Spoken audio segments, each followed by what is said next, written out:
Let's carry on with the file from our previous example, and let's talk a bit about some of the options we have for moving, translating, and disassembling the solid bodies that we have in our file. To get started, I want to make sure that I have level 10 and level 101 visible. These are the two that contain my solid geometry for my part and my fixture. Then I'm going to move on to the Model Prep tab. A few things that we want to talk about. Disassemble. So these options will allow us to disassemble and take apart, in this case, our assembly, or copy them around to a plane, so that way we can lay them out for things like drafting or maybe individually. In our case, we're dealing with a part sitting on a fixture, so in general, we wouldn't really need to disassemble that had multiple parts on it. We might need to take each of those apart, so that way we can create programs and machine each of them. Look at the disassemble option. In here, I'm going to select my as well as fixture. And you'll notice we get a preview on the, we have some bounding boxes. These bounding boxes are, and you'll notice that we have some options in here. We have it set to copy. We're going to leave the level 10 and level 101 all alone in the original position, copies of them. We're displaying the bounding box. We have the automatic placement option, Y-, and this is the coordinate system in which it's the first one we selected based on the origin location. The rest of them are moving in the Y- direction. For example, it'll place it on the other side. I have an option down here to move to different levels. So 1000, which will place our guard on it, and it'll place our fixture on it. You also have a category in which we can use the current set to our WCS CNT plane, which is our fixture. Select a new plane, such as top or any other plane we want to place it. Go ahead and just utilize the fixture setup one plane that we have. Okay. For now, let's go ahead and hide level 10 and level 101. So as we have the fixed guard, placement of it is likely, and the way that this happens. So if we rotate this around, see that this face here, which is this flat face, it doesn't have this pocket recess on it. Upper face as the placement plane, this face to this face here.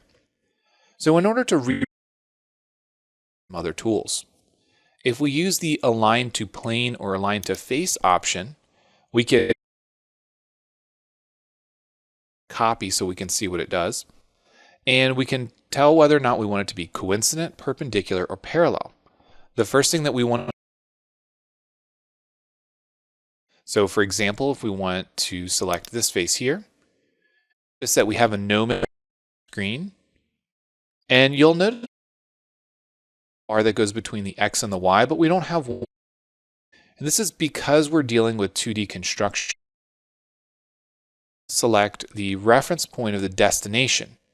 Now I do want to make a quick note. At this point in time to a new location, and this will be the basis of our new position. Moving that around, we can select our other part, and again we can, and you'll notice what's happened is it's moved, selected, and the face on the fixture we selected. These faces are in opposite orientations of each other. So I'm not going to keep this operation. I'm going to say cancel. Align to plane, align to face, as well as align to Z. So this is generally used more for things like turning operations. Systems to the Z axis. Now that we have these tab, and let's look at some of our options that we have inside of here. We have some positioning options where we can translation options, we can rotate, we can move, we can mirror. Dynamic option, and this is a pretty powerful option that we have. So I'm going to start by selecting the guard, and then we need to pick a position for the gnomon. Now again, you'll notice the gnomon, because we're dealing with 2D construction mode, if we set this to 3D, we can move the ground in 3D, and that's really what we're looking for. I'm going to move the gnomon to this edge right here. It's not quite aligned with, all right, so what's happening, and the way we do that is by selecting this icon. Reorient this gnomon, and by clicking on the arrow hat for the X, you'll notice. Once we're done aligning it, we're going to left click on this icon again, and that takes us back system. Once we're happy with this, I'm going to left click red section here, the red arc section, to allow us to rotate this. And I'm going to manually enter a value of 180 degrees and hit enter twice. Once it's been positioned, I'm going to left click on the Y and simply drag this over.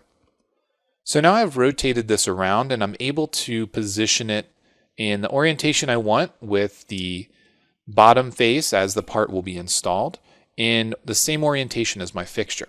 Now there is more that we can do in here, but this is as far as I want to go with dynamic for right now, because I also want to take a look at just the translate option. With translate, again, we need to select the body that we want to move. Once we end the selection, we then have a gnomon on the screen, which doesn't allow us to do as much as dynamic, but it gives us a lot of control here. We can change between translation and rotation. So if I click on this, it allows me to rotate the part. If I click on this icon again, it takes me back to my translation. And what I really want to focus on here is translating the part so that my two faces are aligned. And the way that I need to do that is by left clicking on this gray icon, and you'll notice that the cursor changes, but left click on that gray section at the middle of my gnomon, and I'm going to place it on the bottom of my part. So as I rotate around, you can see that now it's positioned on that bottom face. I then am going to left click on my Z axis, which allows me to move up and down. Then I'm going to select the bottom edge or the bottom face of my part. And as we rotate around to, let's say, a front view, you can see now that the bottom are aligned. The original position of X and Y is here. You can see that the Z coordinate is moved down. Once we're happy with that, I'm going to say OK. I'm going to hit Escape or right click and clear the colors, so that way we can deselect the geometry. But now what we've done is we've moved the guard body, we've flipped it over 180 degrees, we positioned it, and we've aligned it with that bottom face using a couple different tools. There are some other things in here that can be pretty handy when we're starting to set up with fixtures or geometry, and in a lot of cases we might create something and have a mirrored version of it, whether it's the fixture or the part or something else in our file. So inside of the Transform tab, again, we have lots of different options that you should play with. Well, let's take a look at the mirror option really quickly. So again, we have to select our geometry. And the next thing that we want to do is we need to determine, well, first off, we need to determine whether or not we're going to copy, move, or join this geometry.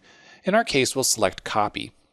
Then we need to determine whether or not we're going to be using the x-axis, the y-axis, some specified angle, or if we want to dictate a vector. So if we want to mirror about a vector, we can select the geometry on our part.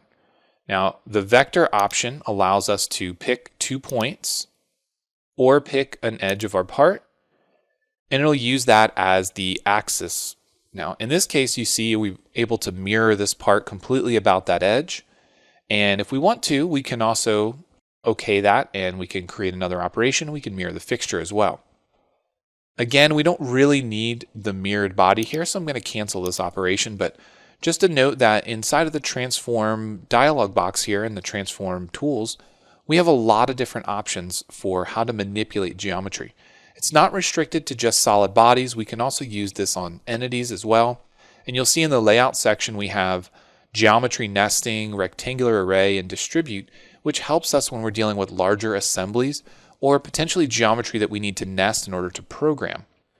For right now, let's go ahead and show level 10 and level 101, and I'm going to hide level 1000 and 1001. I'm going to make level 101 active, go back to an isometric view, and then I want to save my file so we can move on to the next step.